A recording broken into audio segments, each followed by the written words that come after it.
ظاہر و باطن کی خلافت کا سزاوار، تو ظاہر و باطن کی خلافت کا سزاوار، کیا شعلہ بھی ہوتا ہے غلام خس و خاشاک؟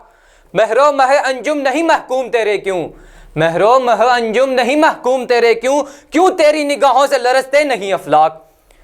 ذی حشم و ذی وقار مہمان خصوصی و عزیز طلبہ، السلام علیکم۔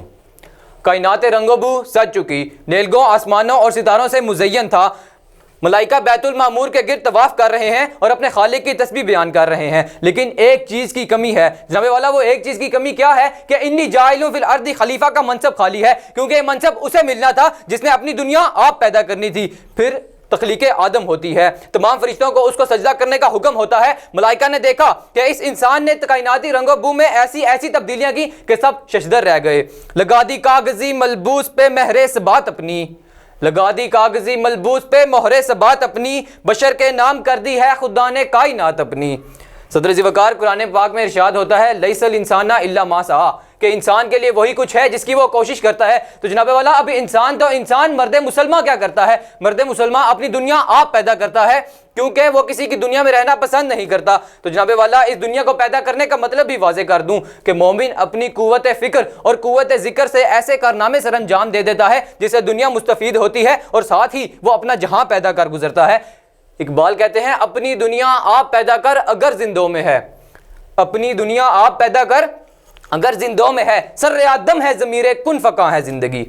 جناب والا اپنی دنیا آپ پیدا کرنے والا کبھی کسی کی دنیا میں کسی سے بھیک نہیں مانگتا، بس وہ اللہ اکبر کی صدا لگاتا ہوا سر پہ کفن باندھا ہوا نکل پڑتا ہے۔ کبھی ابراہیم بنتے ہوئے نارے نمرود میں کود جاتا ہے، موسیٰ بنتے ہوئے فرعون سے لڑ پڑتا ہے، عیسیٰ بنتے ہوئے سولی سے لٹک جاتا ہے، کیسر و کسریٰ کے غرور کو خاک میں ملا دیتا ہے، تو کبھی یورپ کے کلیساؤں میں اذانیں دیتا ہے، تو کبھی امریکہ کے صحراؤں میں تکبیر لگاتا ہے۔